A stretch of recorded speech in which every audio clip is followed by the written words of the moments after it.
People like you aren't needed here. Just disappear, my boss told me.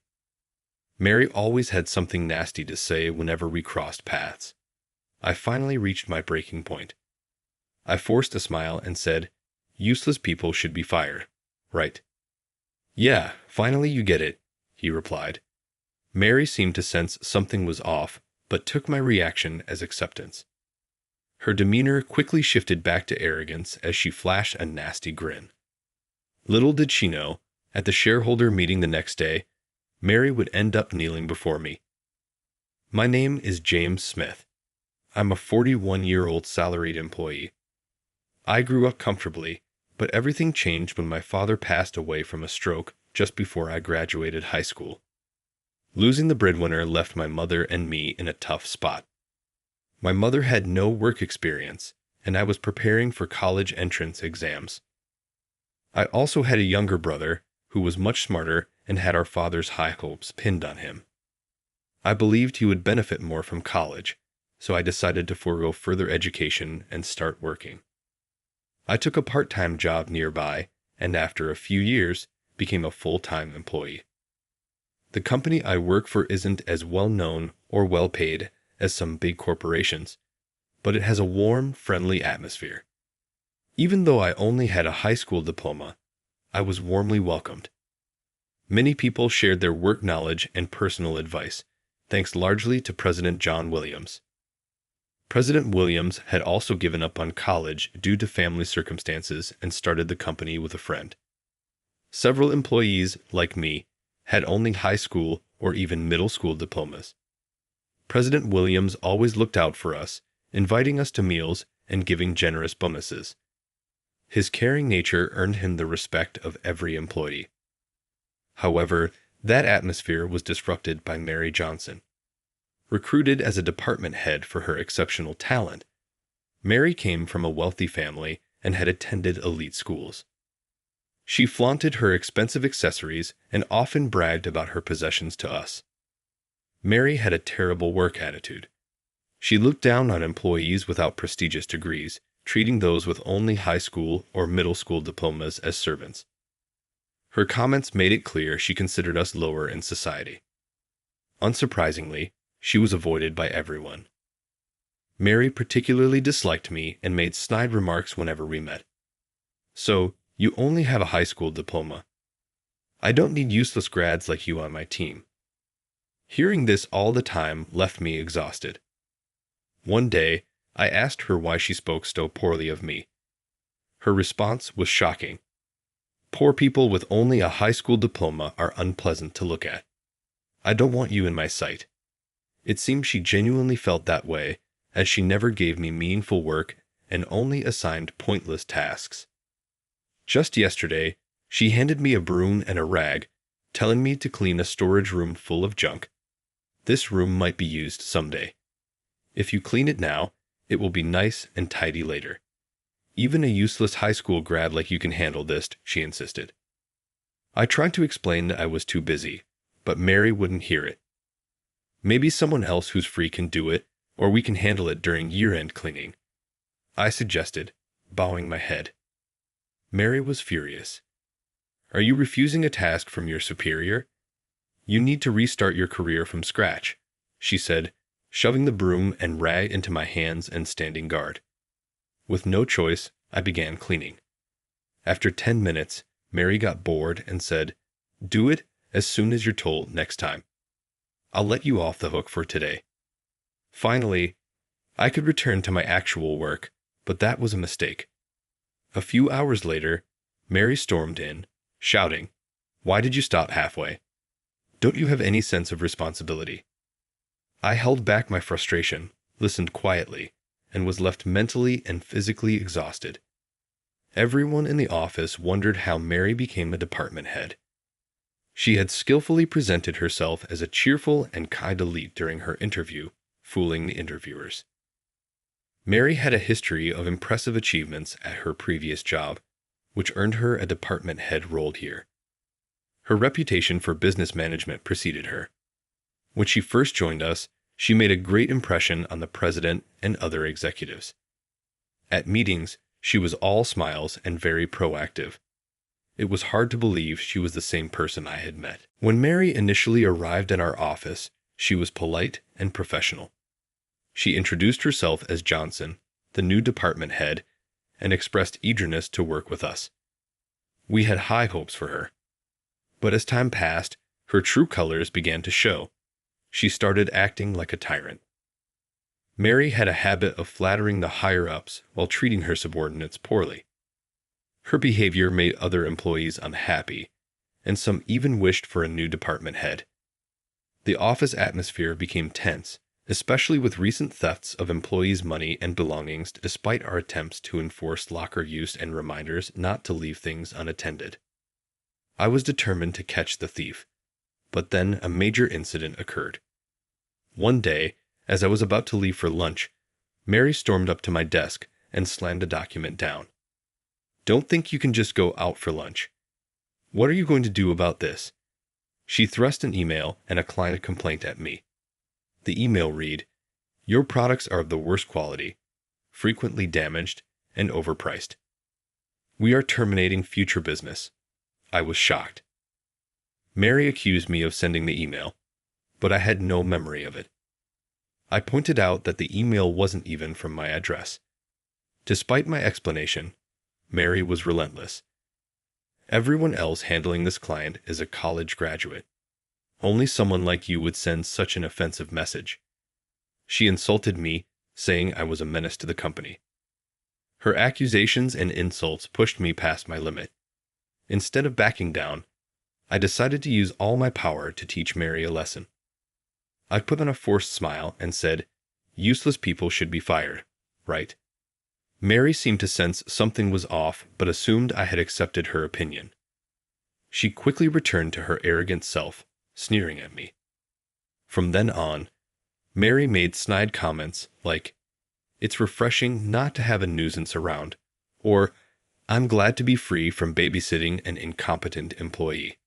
Her cluelessness only made me want to laugh. The next day was the company's shareholder meeting. When I arrived at the venue, Mary saw me and confronted me angrily. "Why does a lowly employee like you here? This meeting is for insiders only." I calmly explained I was instructed to attend. Mary, ignoring me, started pushing me out. "Get out before you bother the president." I was at a loss, unsure of how to stay when I was being pushed out. As the shareholder meeting was about to start, the president arrived. Mary interrupted my explanation, putting on her polite smile for him. "This is James Smith." He was trying to attend the meeting without knowing his place. I was just sending him away. The president's expression darkened. "What are you talking about?" He turned to me. "Smith here holds 90% of the company's shares as a special controlling shareholder. Of course, he has to attend the shareholder meeting." Mary turned pale and stared at me, trembling. When I slowly nodded, she let out a short scream and collapsed on the spot. In reality, I own 90% of the shares of the company I work for. A shareholder holding over 90% of the shares is called a special controlling shareholder. Such a shareholder is a powerful figure with the right to demand that all other shareholders sell their shares through a resolution of the board of directors. This fact was known to employees at the manager level and above, but Mary was unaware. Mary had made herself disliked by acting high and mighty right after joining the company. No one bothered to inform her about the details. How could someone hold 90% of a company's shares? Normally, people own just a few shares, and even having more than 50% is unusual. Mary sat on the floor, mumbling to herself, clearly in complete confusion. Unable to watch any longer, the president began to explain. This company was actually founded by my father, who served as its president. However, when I was in high school, he suddenly passed away from a stroke. His best friend, who was the vice president at the time, took over as president. The president also arranged for me to join the company immediately after graduating from high school to groom me as the next president. There were discussions about making me president right away, but it was decided that it would be better for me to gain experience first to avoid risking the company and its employees due to my inexperience. So, I inherited 90% of the company shares from my father and worked on the ground while learning management skills from the president.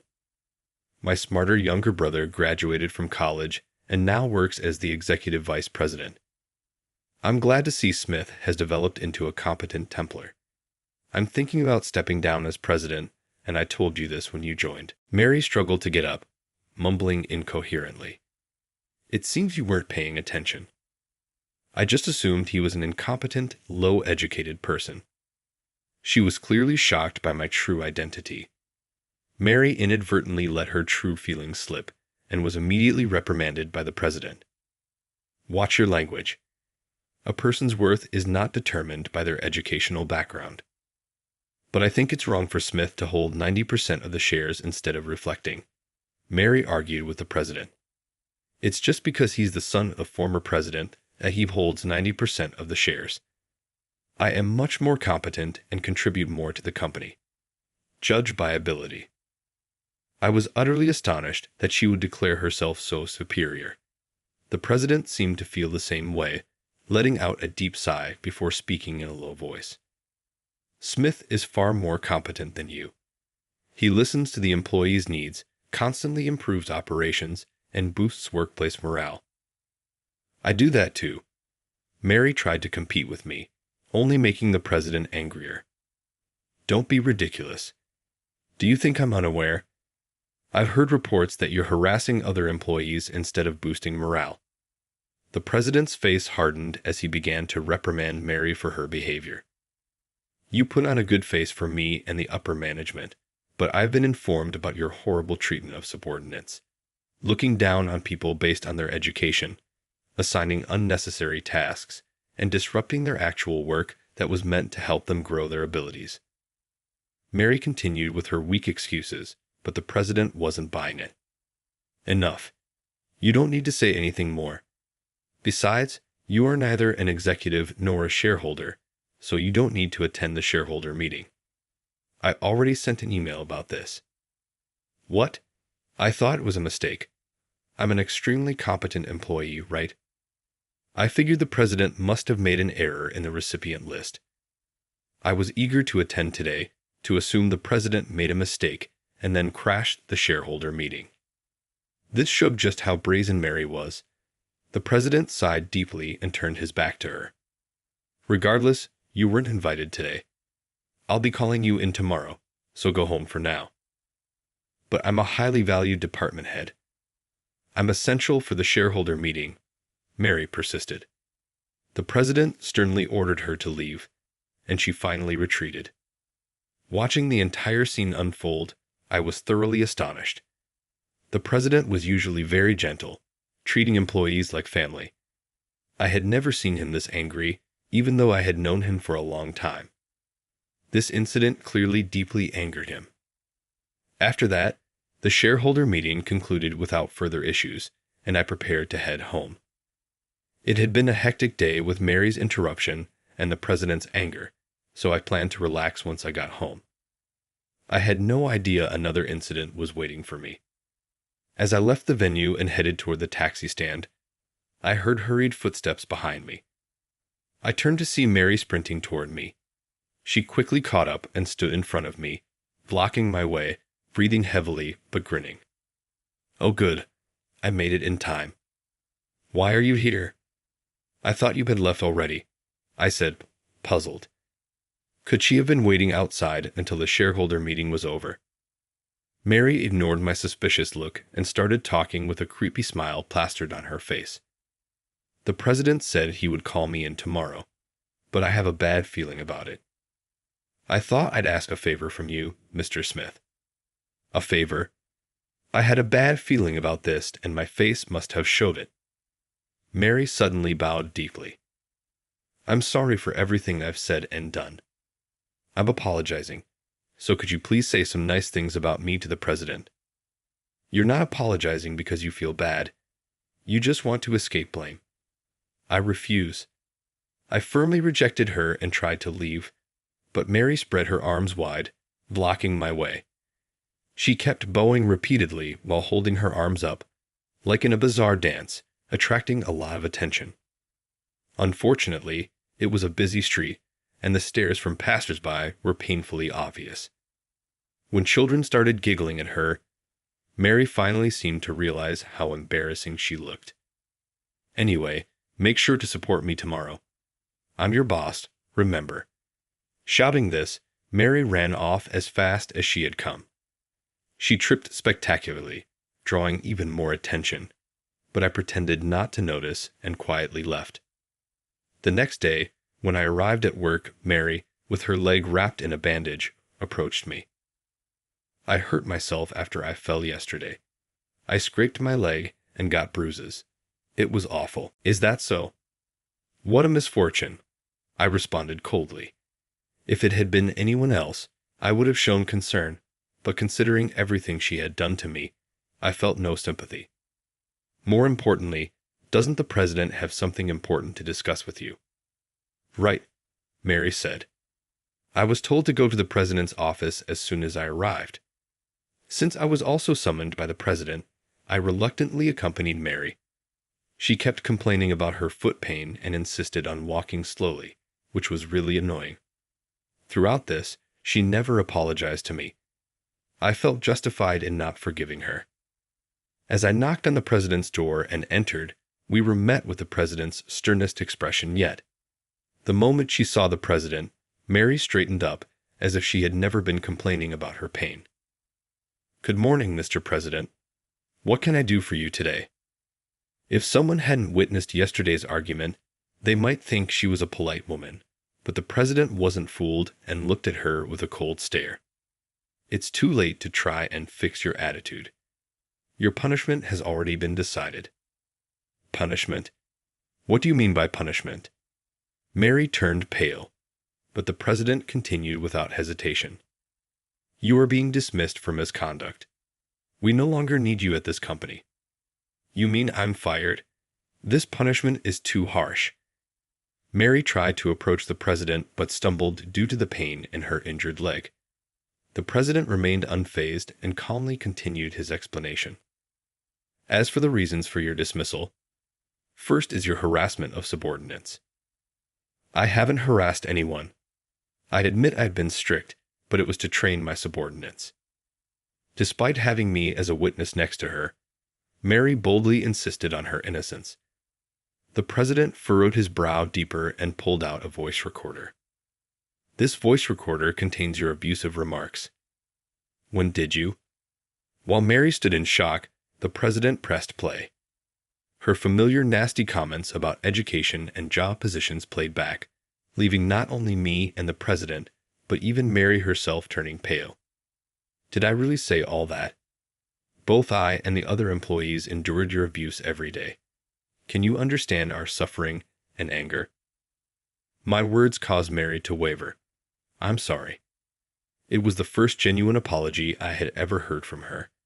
But her offenses didn't end there. The second reason for your dismissal is that you caused trouble for our clients. Just ask Harris Smith. The president then produced the document detailing the email incident from the day before the shareholder meeting. An investigation of our company computers revealed that the email was sent from your computer. Do you have any explanation for this? I'm sorry. I wrote that email. Faced with irrefutable evidence from the computer investigation, Mary finally conceded. Mary, who had admitted her guilt in a low voice, finally began to explain why she had harassed me so persistently. I worked hard to graduate from an elite university and struggled to become a department head, but Smith, with just a high school diploma, was liked by the other employees.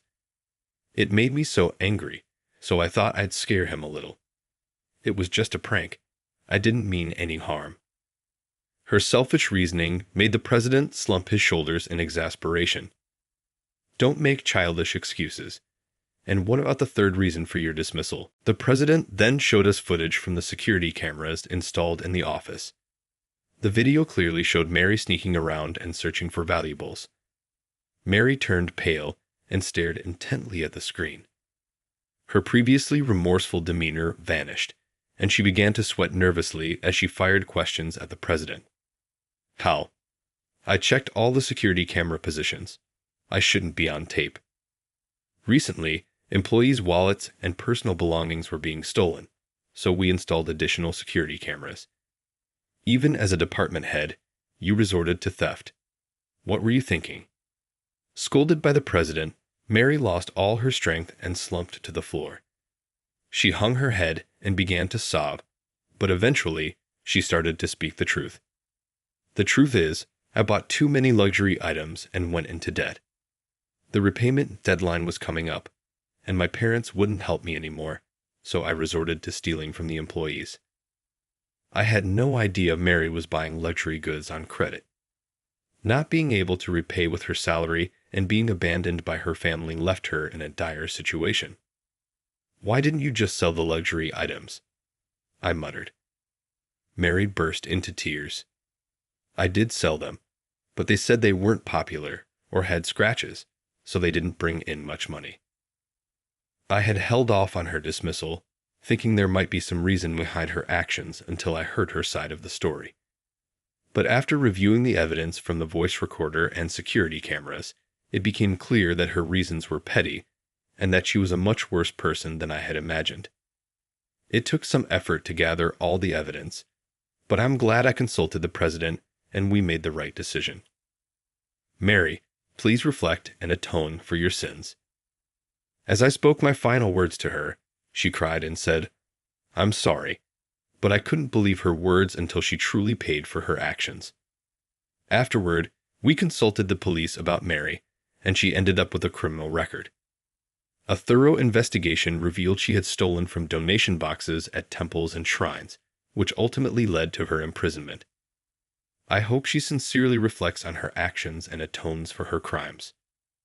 Meanwhile, I spent my final year of training as Mr. Williams's secretary before finally becoming the president.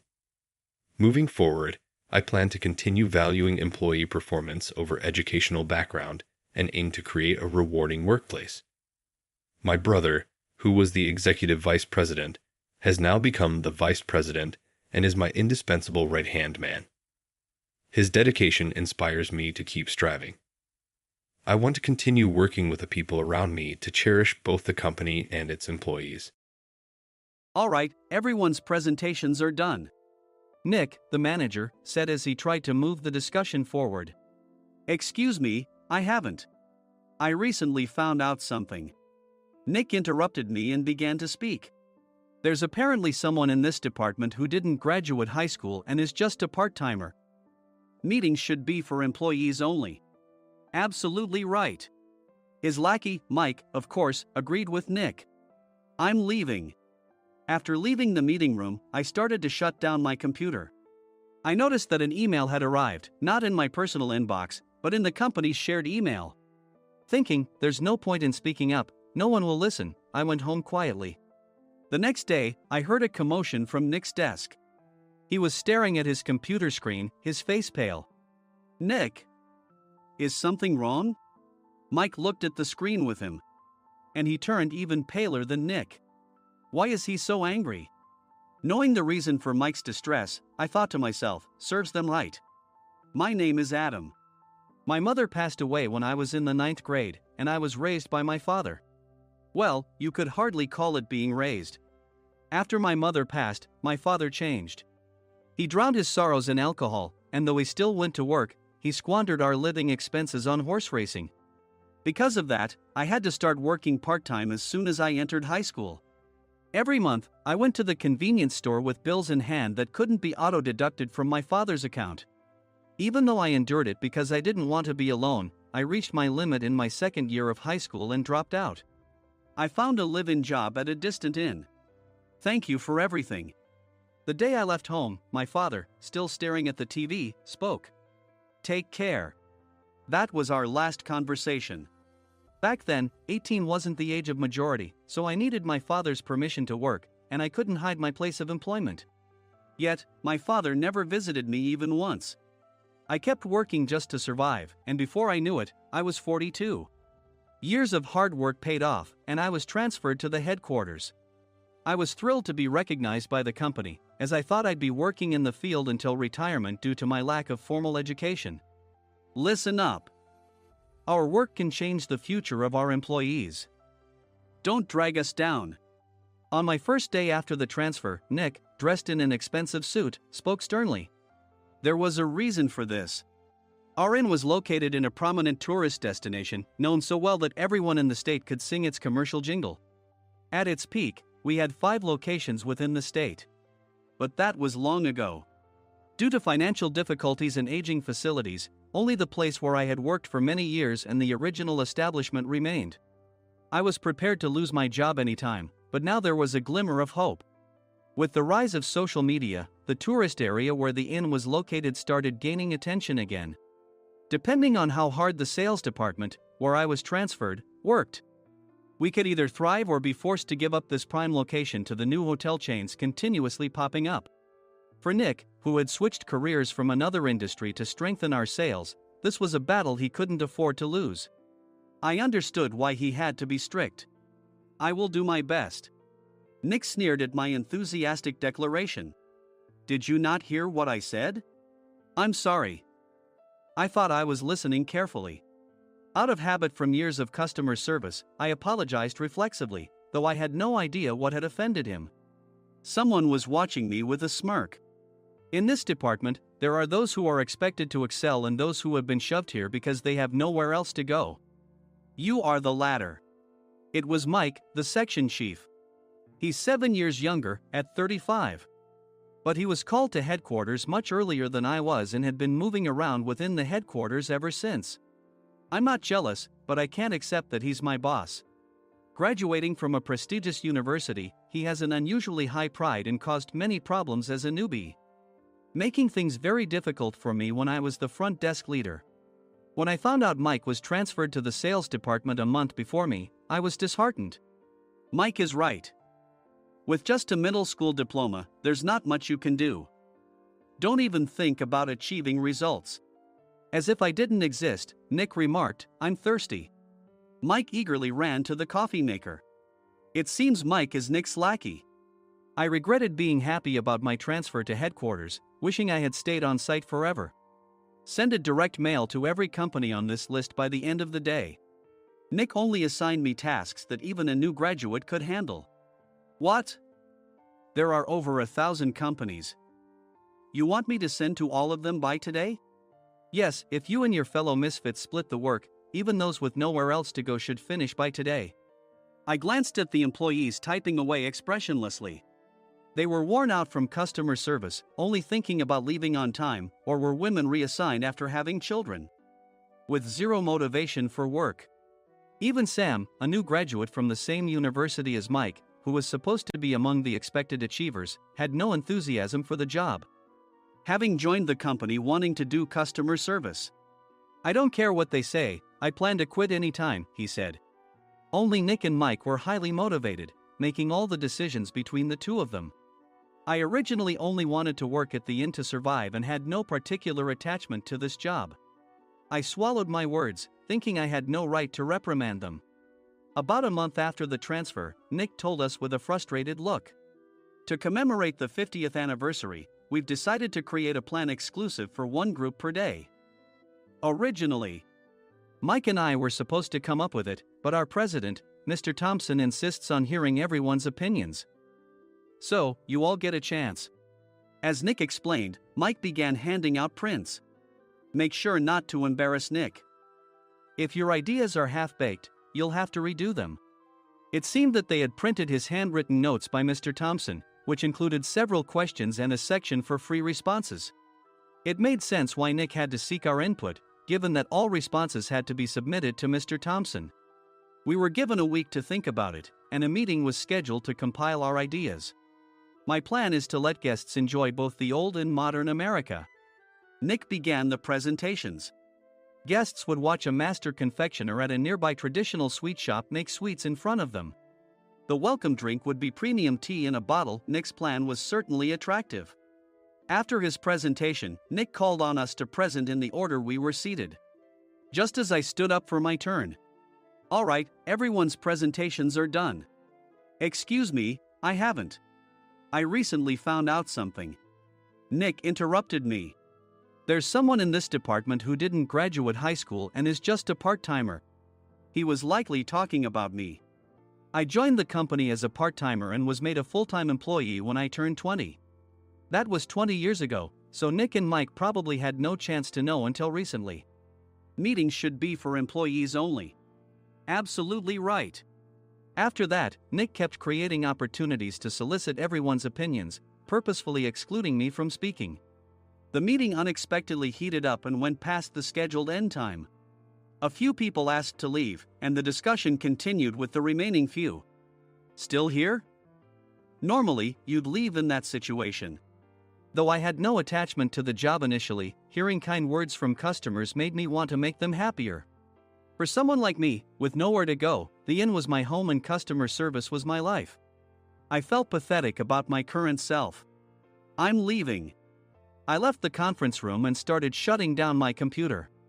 I noticed an email had arrived, not in my personal inbox, but in the company's shared email. Thinking no one would listen to what I had to say anyway, I quietly went home. The next day, while preparing the DM as instructed, I heard a commotion from Nick's desk. In his haste to stand up, he hit his knee on the desk. He stared at his computer screen, his face pale. Nick! What's wrong? Mike, thinking he should be the first to rush over, approached Nick while still wearing his coat. He peered at the screen with Nick. And he turned even paler than Nick. Why is he so angry? Who is responsible for this company? Nick, more irritated than ever, asked, and Mike answered without checking. Probably Sam. Sam wasn't there because he was attending a morning training session for new hires. Nick gave up on getting angry and returned his gaze to the screen. They were looking at an email that arrived right after the end of the working day yesterday. Apparently, no one, including me, had checked it before leaving. The email was from a large company that used us for their annual employee trips. The president and executives of that company also frequently used our services personally. President of the company, Mr. Mason himself had declared that neither he nor his company would ever use our services again. Well, some companies cancel their employee trips or stop using our services due to financial struggles. Let's just move on. Mike kept wiping the sweat from his forehead with a handkerchief. Knowing why Mike was so agitated, I quietly watched their interaction. Do you know how much revenue we get from that company? We can find other guests to fill the rooms, but we'll lose the banquet costs, gift shop revenue, rental car fees, and more. Moreover, the gifts were supposed to be prepared by the traditional confectionery shop involved in Nick's proposed plan. If it's known that we incurred such a huge loss at this critical time, Nick's position in the company would be jeopardized. Nick took a deep breath, seemingly trying to calm himself. All right, Mike. Go to New York right now and apologize to Mr. Mason. What? You're coming with me, right? I have urgent work to do. I trust you, which is why I'm entrusting this to you. Please. Mike, believing Nick's sincerity, agreed with a determined look on his face, saying, yes. That's Nick for you. Even if Mike went to apologize, Nick would shift all the blame onto him if the client didn't change their mind. Well, it was Mike's fault to begin with, so it served him right. About 3 hours later, Sam answered a call from somewhere and repeatedly apologized, saying, I'm very sorry. Everyone watched to see what was happening. After ending the call, he informed Nick with a weary tone. When Mike arrived at the client's company, he only made things worse, further infuriating Mr. Mason. He was demanding, get his boss here immediately. It was no wonder Sam was exhausted, dealing with such a call right after returning from training. What is that idiot doing?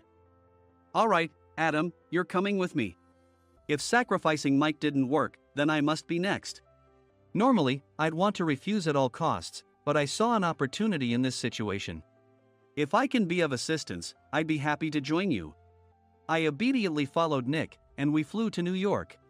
When we introduced ourselves at the reception, it became clear how serious the situation was, as the receptionist personally escorted us to the president's office.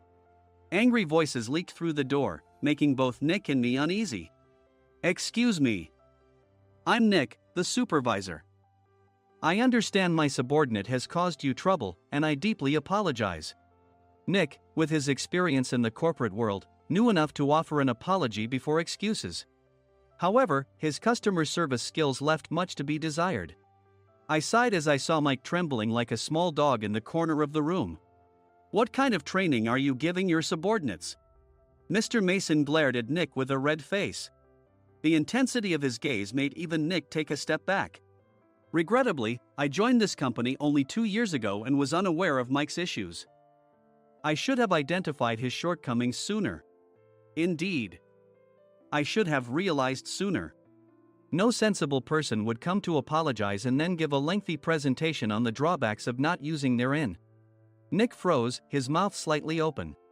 Suspecting the worst, I picked up the documents that had fallen to the floor. It seemed Mike hastily prepared these documents on the plane, listing the disadvantages.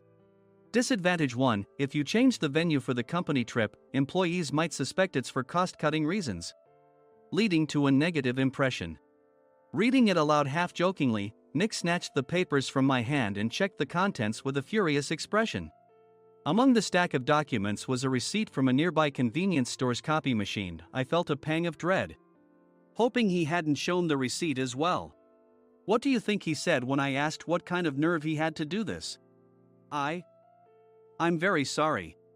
Faced with the dire situation, Nick must have thought there was nothing left to do but apologize. In a voice smaller than I'd ever heard from him, he uttered words of apology. He said, "I'm a Harvard graduate. I don't believe I said anything wrong." "Mike, what have you done?" Forgetting his plan to pin the blame on Mike, Nick yelled loudly, even in front of Mr. Mason. "I didn't do anything wrong." "You're still saying that? Look at him." Mike pointed at me with a shaking hand. "I was assigned to headquarters in my 20s and now I'm a section chief. This guy only made it to headquarters at 42. Everything I've done proves I was right. So why are we losing the contract?" Having said his piece, Mike collapsed to the floor. "Of course. You were sent there because you had nowhere else to go." Mike never expected to hear such words from someone he looked down upon. He lunged at me, and Nick hurriedly stepped in to stop him. "Mr. Thompson told me Mike is a quick thinker, and to take good care of him." There's no way he was pushed aside. "Don't make things worse here."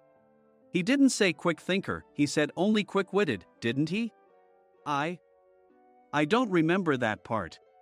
I recalled the many troubles Mike caused when he was a newbie. When Mike was on the front line, his pride was so high that he never apologized to customers. Customer service, especially in our job, doesn't work alone. It brings both good and bad situations. If the front staff or housekeepers made mistakes, or the cleaning company didn't properly clean a room, one had to apologize to the customers regardless of personal fault.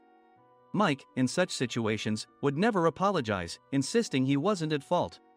This often angered customers, and as the front desk leader, I frequently had to apologize on his behalf. He caused complaints and disrupted operations, which is why he was quickly moved to headquarters. In departments where he didn't interact directly with customers, his quick thinking was beneficial and things went well. But it seemed his flaws were starting to show. Corporate reservations are supposed to be entered into the system by the sales representative. But a quick check yesterday revealed that more than 10 items were missing from the client's reservation. The handover document clearly stated what needed to be prepared. Why didn't you enter it into the system? Why do we have to give them special treatment? Filling rooms near the banquet hall, setting up all the food in advance. Specifying the brand of wine, they're too demanding. No wonder he always angered customers, I thought, feeling a headache coming on. Grouping them in rooms near the banquet hall is for our benefit too. It makes it easier for the staff to set up beds and serve breakfast since everyone's schedule is synchronized. As for the other requests, Mr. Mason suggested them to lighten our load. I didn't know that. Nick finally seemed to realize that Mike was the one who had angered the client. What did you say to them? I just told them we wouldn't give them special treatment anymore. We shouldn't waste effort on things that don't bring in money. I was utterly exasperated at his lack of understanding of customer service. Of course, we shouldn't comply with unreasonable demands. But carrying over successful practices from past stays makes customers feel remembered and enhances their experience. Good memories encourage repeat visits. That's part of our job. I looked down at Mike, who was sitting on the floor. In our job, nothing is a waste. Mr. Thompson likely moved you to the sales department, hoping you'd finally understand this. How do you think he feels now that you failed to meet his expectations? Mike, tears in his eyes, fled the president's office. I was amazed he still hadn't apologized. You have it tough, Adam. It's okay, we're all employees of the same company. I deeply apologize for this disrespectful incident. Especially after all the care you've shown us. If it weren't for you, Adam, I really would have stopped staying here. When I heard you were moving to the sales department, I was willing to reconsider if you handled it. Seeing us talk so amicably, Nick's face contorted. Do you two know each other? Adam's service is excellent. I always requested him specifically. Normally, we don't accept specific staff requests, but we made an exception for Mr. Mason, adjusting my shifts accordingly. He had personally stayed at our hotel just before my transfer, and during casual conversation, I mentioned, I'm moving to the sales department soon. If I hadn't told him then, things could have been much worse. Please continue to take care of us. I look forward to it. On the return flight, Nick awkwardly offered me a can of beer. It's still working hours. Of course, I had no intention of forgiving him for a single beer. Nick might try to pin everything on Mike and avoid any consequences. While pondering this, a startling fact came to light. Nick, the tea bottles for the plan have arrived. I handed Nick a bottle labeled with our inn's name. They look good. What are you talking about? These are plastic bottles. I had assumed we would use the trendy, high-end bottling tea. But what arrived were ordinary plastic bottles of tea with customized labels. The only unique aspect was the label, which had the inn's name, making it look customized. Upon further investigation, I discovered that a substantial amount of money was set to be paid to the tea company. It was priced like bottling tea. Does this plastic bottle really cost $100 each? The tea inside is specially blended for us. The extra cost is for that. Wouldn't it be better to use another tea company? Or is there a specific reason we must use this one? As Nick continued to make excuses, I showed him a printed email. I informed the tea company's president, Mr. Mitchell, that we discovered irregular payments and he confessed. He said you two were high school classmates and planned to split the extra money. That idiot. Why did he confess? That's not important. You should worry about yourself, this could turn into a police matter. Opening the bottle cap, I suggested. How about calming down with this tea? It supposedly has a relaxing effect. Nick drank the tea frantically. In the following days, decisions were made about their fates. Mike was reassigned to the General Affairs Department, with no chance of transfer or promotion, as per Mr. Thompson's orders. As for Nick, since the payment to the tea company hadn't yet been made, he narrowly avoided legal trouble. Instead, he was encouraged to leave the company, and to avoid further complications, Nick submitted his resignation. Rumor has it that connections between HR departments have made it difficult for him to find new employment. Even though it was good to have those two gone, something unexpected happened in the sales department. Everyone became motivated and united in refining the 50th anniversary plan. In the end, my plan was adopted. We collaborated with the Tourist Information Center to provide personalized guides. The plan, tailored to the number of guests, was truly special for the 50th anniversary. Hey, is Adam's family coming to stay? I immediately booked that special plan for my family. Sam noticed it on the reservation list and quickly picked up on it. Yes, I'm inviting my father. That's great. I might invite my parents too. I lacked the courage to face my father just as Adam. But here, with the confidence Mr. Mason praised, I felt ready. The 50th anniversary plan was a perfect opportunity to reconnect with my father. I hoped to bring back the days when we could laugh together as we once did.